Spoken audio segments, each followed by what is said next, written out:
Welcome back to another UNC Tar Heels basketball recruiting podcast here on TarHeelIllustrated.com. And if you're checking us out on our fast-growing YouTube channel, yes, even in the off-season, it's still growing quickly.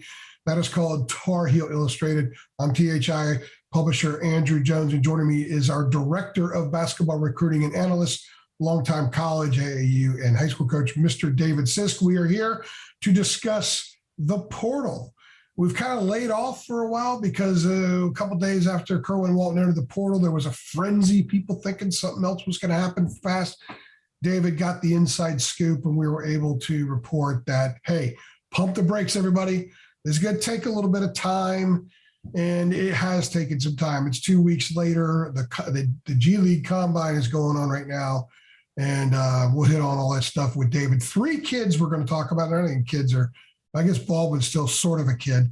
Matthew Mayer from Baylor, who is in the portal and in the draft, so to speak. Pete Nance, same thing, played 4 years at Northwestern. And then Patrick Baldwin, 1 year at Milwaukee where his dad was coach. He was terminated here a couple of months ago. So he has done the same thing, portal and draft. And we're going to dive into all 3 of these kids. So David, let's first start with Matthew Mayer. He has been the most discussed name of anybody in the portal since Kerwin Walton entered his name in the portal the last day possible here a couple of weeks ago. So what is the latest with Matthew Mayer? I know he's competing in Chicago right now, and we'll just kind of discuss his game and go from there. There's similarities, I think, with all 3 young men that we'll talk about tonight, and that is they've all 3 been invited to the NBA G League Combine in Chicago, which started as we do this on Monday night, started today. We'll go on through the week. I think a couple of more will be invited to play some more. Then you get the feedback. Here's the gist of it. They've got today is the 16th of May. I think I'm right on that, 16th. And just very quickly, we're running this podcast on Tuesday the 17th, just so people understand this is fresh information. Right. And they've got till a deadline June 1st to pull out, which May 31st there at midnight. So they've really got 2 weeks to make a decision. So what you're going to be looking at, and I think it's really interesting now, and I wish I would have had this number pulled up before I got on. But I think you're going to see a couple things, how things have changed just in the last year or two. In the past, when a kid went to a combine, most of the time they stayed. In the last year to 2, we have seen the transfer portal, just the floodgates open, but we've also seen the floodgates of the NIL. Yeah. And I think that's huge because in the past, if you could get G League, international, you knew you could get a 2-way contract. Definitely if you went anywhere in the first round, you stayed with a guaranteed money. Yep. But there are places now where if you're at the right spot, where places know what they're doing with NIL, you're at a place that markets. You are at a place that brands the program. You've got a huge platform. Monetarily, financially, you can make more at a place like that than you could if you were drafted in the 2nd round. So the whole thing has really changed. Here's the thing that I see, and I'll put it in a nutshell, and then we can spread out. Mayer and Nance right now, neither one are showing or any projections from really anyone that they're going to go in the first 2 rounds. So the question is going to be, do they come back for, their 5th seasons? And that could be likely. And Baldwin, on the other hand, could Finney go early 2nd, late 1st? I think he's very intriguing. I think there's more of a possibility that he stays in the draft process than the other 2, but that's kind of where it goes, and it's going to be really interesting to see what happens with all these guys. But it's also, we could sit and talk about this the rest of the night. with the changing landscape of Yeah. college athletics, college sports, and college basketball. And you really don't need to look any farther than Pete Nance and Matthew Mayer to kind of see how things have changed and where they stand right now. Well, among the schools that you were describing a couple of moments ago, North Carolina is, if not at the top of the list, it's one below, maybe a Kentucky, North Carolina, Kansas. I think right now, tremendous value. We're seeing every other day, Armando Bacot's doing something different. And a lot of it probably has to do with him being compensated for something. He's making coin. All those guys are making coin to some degree. So if you're any of these three kids, especially Mayer and Nance, two guys that may not have an NBA future. Nance might be a little bit more borderline. He's got a brother in the league. His dad is Larry Nance, by the way. Great player back at Clemson when Bill Foster, the other Bill Foster, had the Tigers going a long time ago. But if you're one of those guys, others in the Miami Heat organization right now as well. Yeah, if you're one of those guys, you're maybe not ever going to make the league. You're close, but maybe won't get in the league. You got to think about the opportunity to make some pretty nice money one year in college before heading out and going somewhere else.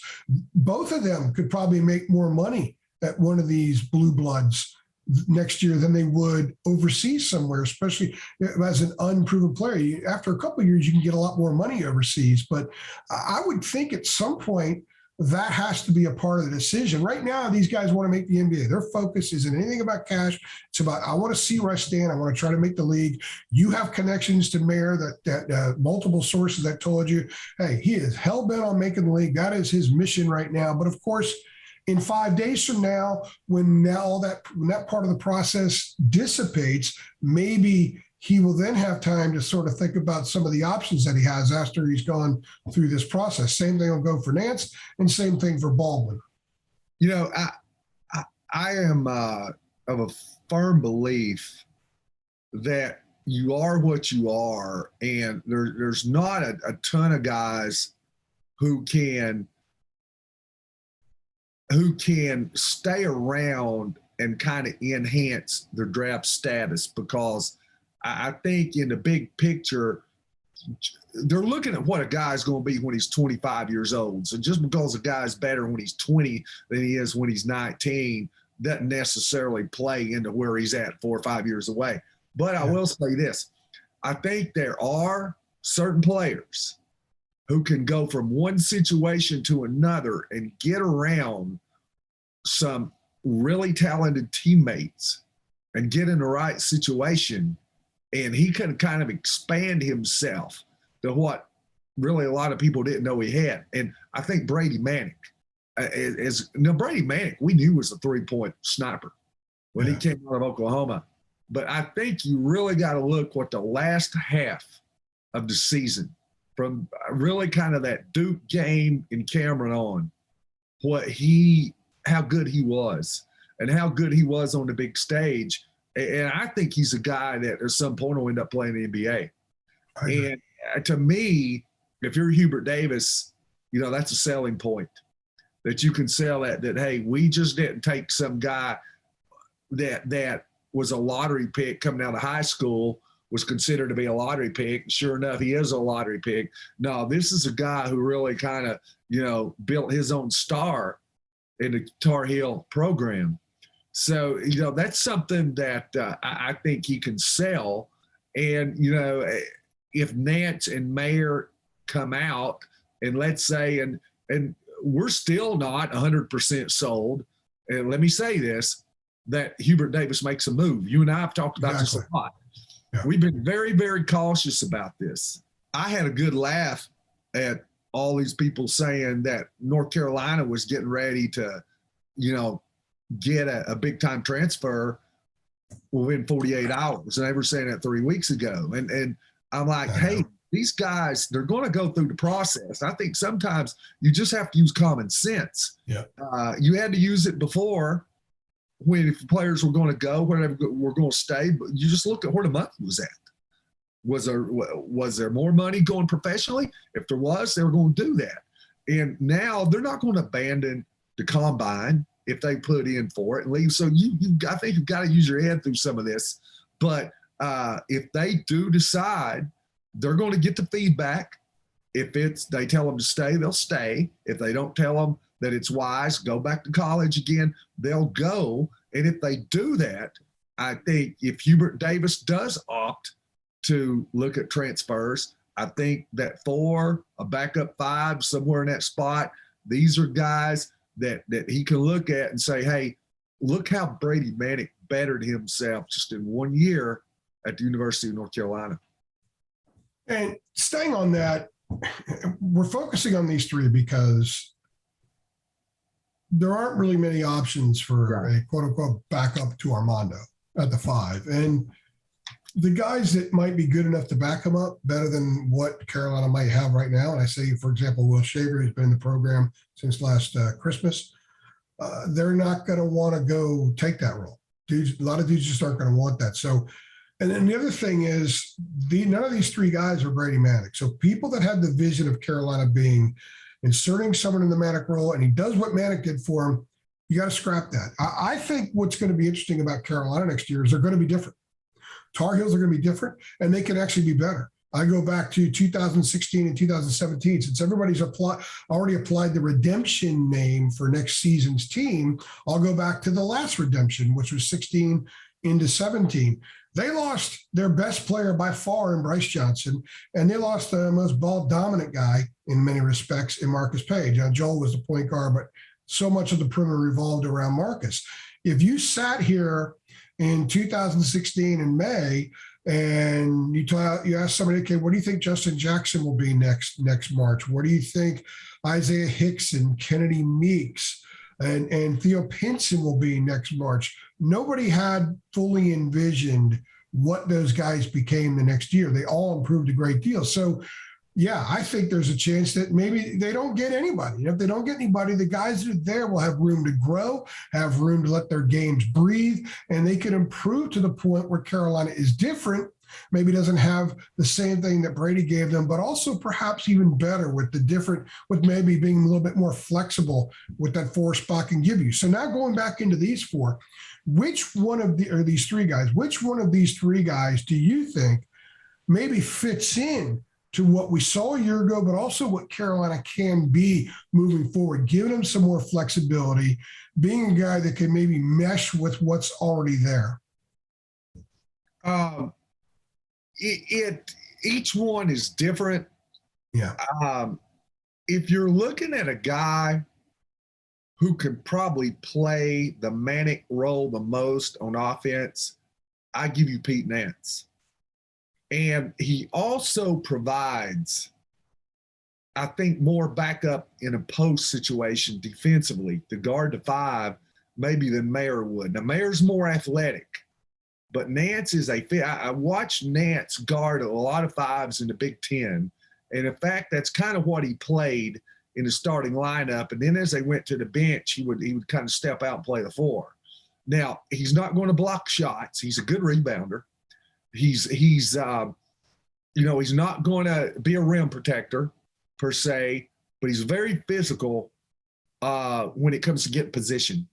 I saw he fought hard to deny the ball inside. He can push guys off the block. He knows that his defensive work has to be done before the ball is ever delivered. So that's one thing I noticed about him. I thought he was really good at moving the ground inside. Offensively, man,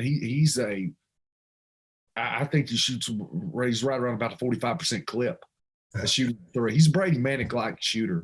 In fact, the first combine games were played today in Chicago. He had 11 points. He went 3 for 4 from deep. And people have noticed. I've had some people who have DM me and text me, and they were kind of Mayer guys, and they think he's the obvious one. Is he not? I said, I'll be honest with you. I think for a need, maybe Nance is your guy. So one of them sent me a message back after today, and he said, I think I do like Pete Nance better.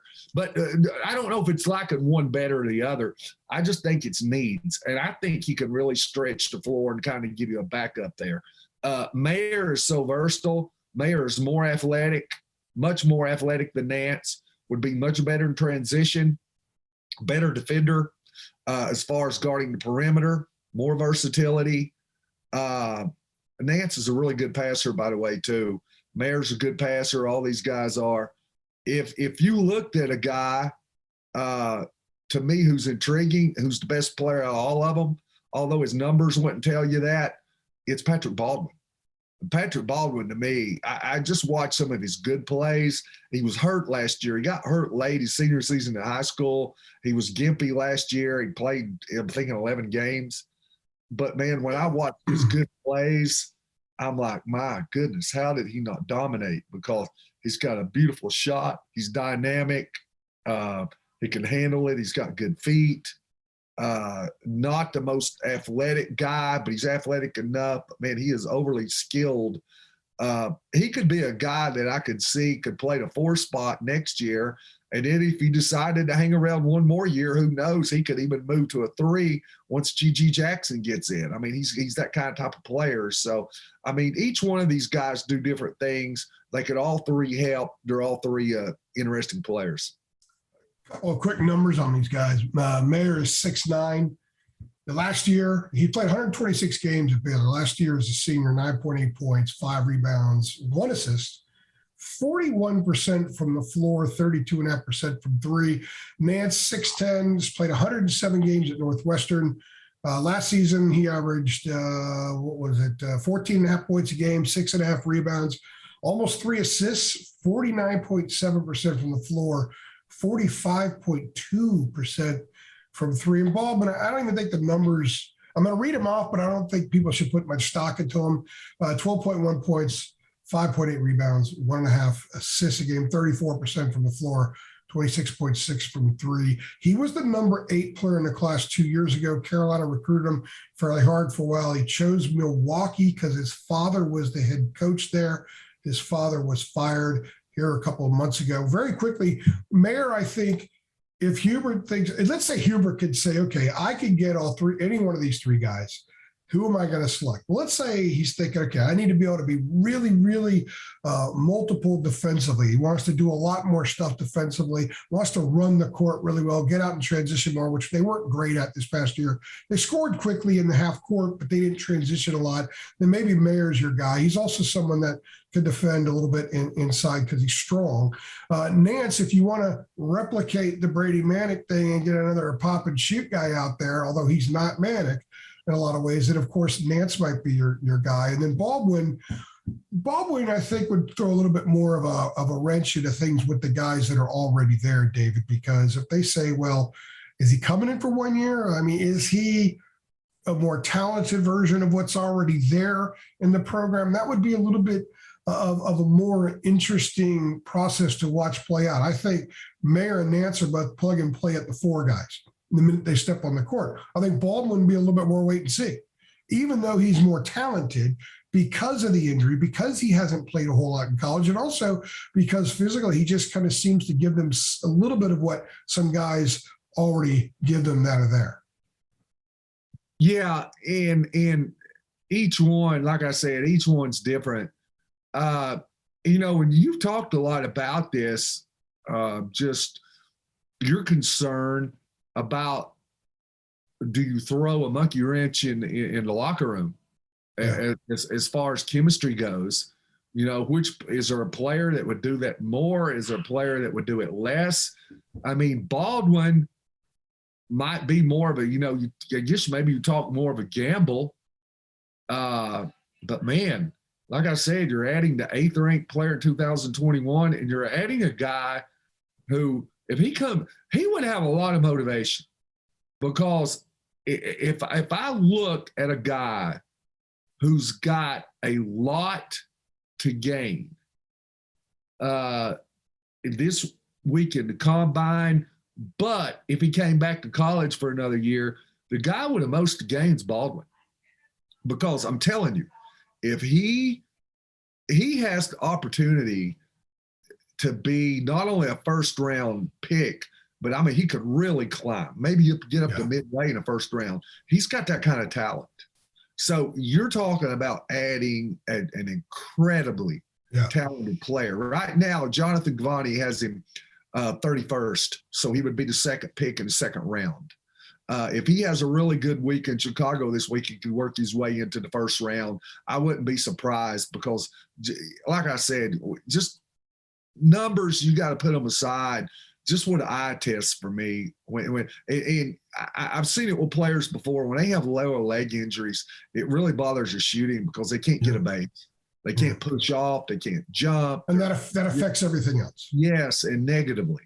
So I put all that on the back burner there. And like I said, to me, he passes the eye test. Yeah, I guess you would look at it and say, we're not sure about him. You know what you're getting in Mayer and Nance. They've been in the college game. They're experienced. They're solid. They've been there for 4 years. If you want to go out and just really go for broke, then, Baldwin adds that dynamic. Let's stay on Mayer and Nance here for a few minutes. I'm going to ask you sort of it's not a trick question, but I'll go ahead and throw it at you anyway. You're talking about bringing a guy into a situation where you have 4 starters back on a club that played for the national championship, a club that did what they did to Duke in those last 2 meetings, which will go down forever in Carolina lore. This is a highly confident group. This is a group that's going to go into next season with one mission only, and that's to win the national championship. So do you take a guy that might give them a little bit more of the manic stuff and maybe be a little bit more of a scorer and might even be a better overall player in Nance, but has played with Northwestern guys and in the Northwestern mission the last 4 years? Or do you go with a guy like Mayer, who has already proven he could play with a bunch of NBA guys, which is what he's done for 4 years at Baylor, and for a hell of a coach, by the way, a fantastic program, a great culture, and he bought into all that stuff, and he knows how to play with other really, really good players and not take away from them. He, for whatever the production he had this past year and watching him in person, he wasn't a guy that had the ball a lot. And he had some games where he had some really productive games. Doesn't have to have the ball a lot. In order to do that, he could help in so many ways. So if you're Hubert Davis and your mission next year is national title or bust, do you want the guy who might take a while to adjust playing with that kind of talent and that kind of mindset? Or do you want the guy that's already done it and already cut down the nets and understands from day one exactly what it requires for the next 5 months? Well, I think a lot of that is how much you got on the brain. And I don't think you could underestimate that Pete Nance played at Northwestern. And you got to be smart to get in there. And you watch them play. They ran a lot of Princeton stuff with him. And you've got to be really intelligent to play in that type of style. So, I think a guy like him would embrace the team concept. I don't think he would splinter the locker room. I think, North Carolina, they're going to get student athletes. I think he kind of fits. And I'm not saying Merritt doesn't, but Nance is impressive from that. But when I look just analytically and made the comparison between the two, it just when you look at just sheer analytic numbers, scoring at the rim, shooting, different situations, Nance was more impressive with what he was able to do. And he's a maker. He's not just a shooter. He's a maker. Sometimes Nance, now Nance can Mayer could get hot. And Mayer's kind of got that microwave dynamic about him. He's got a little bit of Caleb Love in him. But I get, and like they bring different things. They would bring different compliments, I think, to Baycott and to the team. And maybe I'm fixated on what they did last year.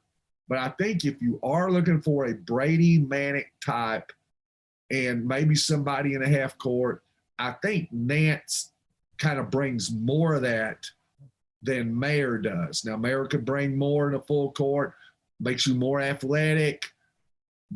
Obviously, I don't think you could go wrong either way. Yeah, If you do the move and Hubert Davis chooses either one, I understand why, because they're different players.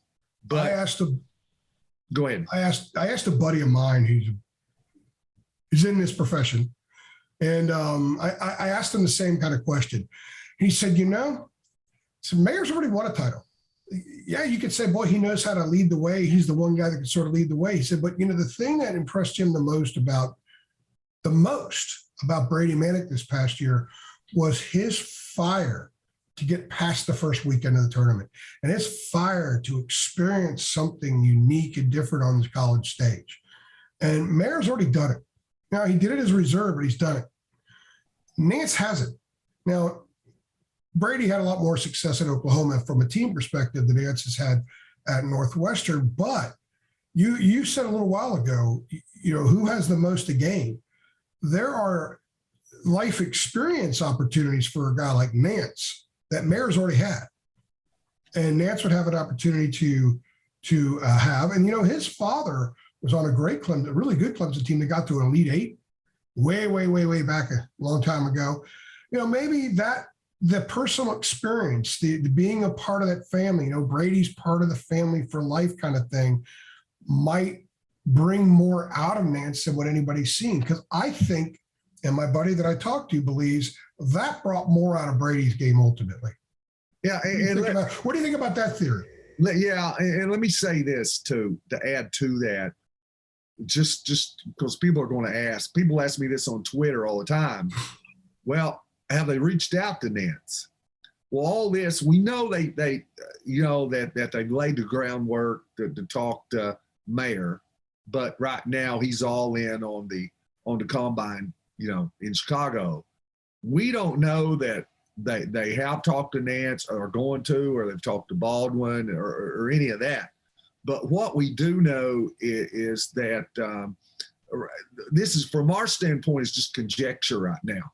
We're making, let's say we know what North Carolina's needs are. I mean, that's questionable if they have a need, because they're going to be preseason top 5, whether they make an addition or not. Exactly. So from that standpoint, these are guys that kind of fit, what they might need. Now, to get to your point, from a chance to make their name and win, each guy would have a motivation there. Like you say, Nance has not done it before, but sometimes, man, it's just you like to win, whether you've done it before or not. It's like a drug, and you can't get enough of it, And I was talking to a guy today about a different sport. He and I are big, huge golf nuts, and we were talking about these guys, the PGA Championships this weekend, and I said, I don't understand how a guy can win a couple of tournaments and then he takes off 6 weeks, man. I would play while the iron's hot, and I'd win as many tournaments as I could get. We were talking about how Ben Hogan used to play 12, 15 weeks in a row and then play and then drive to the next tournament and play. And they never took off. But Tiger Woods was Tiger and Michael and guys like that, they couldn't get enough of winning. Yeah, man, they could never win enough. I don't think Roy Williams or Dean Smith or any of these coaches, they could never win enough. So, and Hubert's not going to be satisfied with getting to a national championship game last year. So I think the motivation's different from each one. And if you're a competitor, man, you just want the next one. Roy Williams would love you for the golf reference, by the way. Just to put that on the record. I would got to talk to him about that. Absolutely. He would love that conversation. Trust me. Yeah. And just to clarify too, with the Nance thing, there's a lot of layers of communication that go on. And I see this through the Facebook fan pages. We get stuff on Twitter and all the different mediums that are out there. Sometimes contact doesn't mean contact. So when you see certain levels of contact, it doesn't mean that, hey, Hubert sat down with Pete Nance. They've had this big, long discussion about showing him video. This is how I see you. That doesn't mean that's happened. There are always other layers of contact that occur before that conversation ever takes place. So people need to understand that when we say there hasn't been a face-to-face conversation, there could be other little things that do take place that are long before you actually have the kind of conversations that they have when they're ready to try to reel in a guy. And I also think the fact that they're allowing these guys their time in the process is really important. And not just them, but a lot of schools obviously are there that are vying for their services. So, do you have a sense? Do you think they're going to add someone? I know I probably shouldn't put you on the spot because you're going to be held to it and you don't have to answer the question, but I'm still kind of 50-50 on it. I still think that there's a chance they don't. And I'll go one, and we're going to close this out in a few minutes, but I'll add one thing to that. Will Shaver didn't come in December last year to have 2 redshirt years, if you know what I mean.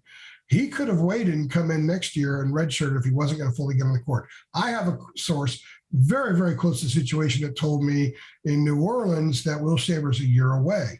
But a year away wasn't really qualified. Year away meaning catch the ball in the post, get a guy on his hip, turn and score, or serviceable for 3 to 5 minutes a half behind Armando Bacot. If that's what he is, and you look at what else they have, and Justin McCoy, Tony Bennett trusted him filling in for Jay Huff at the 5 on a team that won the ACC regular season title 2 years ago. They may just have enough, David, and they may not be totally hell-bent on making a move. They'd like to add a piece, and if you can get one of these guys, that's great. You take them, but I'm not 100% sure they're determined that they have to make a move. So my question to you is, do they make a move? Well, like we said, they could stand pat. They're going to be preseason top 5 next year. Yeah, maybe number 1. And so there's risk reward no matter what you do. And I promise you, I know I've been in the war room before. And when you make these decisions, it's not spur of the moment. I promise you, Hubert Davis and his coaching staff have sat in that office and locked the doors and got around the big table.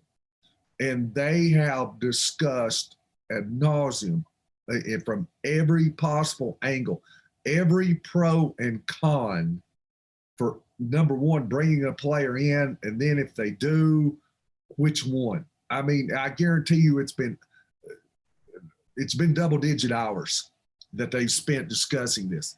So they know. Now, here's the thing. Working for Cats Illustrated also on the Rivals Network, Kentucky got involved, and I'm going to make this comparison. Kentucky got involved in the portal before North Carolina because Kerwin Walton was still on the roster. There were no spots. And it's kind of weird because, and Gerard, our guy, he really liked to poke him on Twitter when Drew Timme, the day he came out in the portal and all that, put his name in and in the draft process and all that. I mean, Kentucky fans everywhere were putting these Twitter pictures up of Drew Timme in a Kentucky uniform and all that. So then when Mayer came available and Kerwin Walton, he's available, and then Kerwin Walton moves on, the kind of the same thing happened at North Carolina. And I wonder if we didn't see all these pictures of Mayer in the North Carolina uniform, and Armando Bacot got involved, and that really, kind of got people's juices going. And then you had some famous North Carolina fans, celebrities, who were really on social media kind of pushing for Mayer. So to me, there's a lot more groundswell for Mayer than there is any other player. I mean, that's not even close. I think if you did a poll, who would you like to see them add another player? I think North Carolina fans prohibitively would say yes. And then I think if you gave them the choice of Matthew Mayer, of Pete Nance, and of Patrick Baldwin, that Mayer would win hands down. Yeah. So, but that's the only guy we know for sure that they've contacted. That they've expressed a lot of interest in that. That if he wants, there is maybe some type. They do want to kind of fill it out and see. Yeah. But we'll see how much it goes from there. Here's one thing I've learned in the portal, because like I said, before Kerwin Walton entered, I did I don't know how many pieces on guys going into the portal from the different sites that I work for. And I know this, like I said, I'll use Kentucky again as a reference. If they had in that same situation, maybe direct or indirect contact with people in the transfer portal, if they would have, excuse me, got commitments from each one, they'd have about 50 players on the roster right now. So that'd be a football team. Oh yeah, yeah. So you kind of see how that works. That's why I said that there are varying degrees of communication. You asked me a question. I'm gonna lean yes. I think if one of these guys come out, I do think, and I'm gonna say about 60-40. And we know that of what we know, there's been more communication through the channels of Matthew Mayer than anybody else. But there are varying levels of communication that often occur long before we ever catch wind of stuff like that, and certainly before everybody else does as well. So very interesting stuff. The season, to me, it's over, but like the off season is here, but it's not 1,000% here until we know what the roster in 2022-23 is going to look like. So perhaps one of these young men will be on that roster.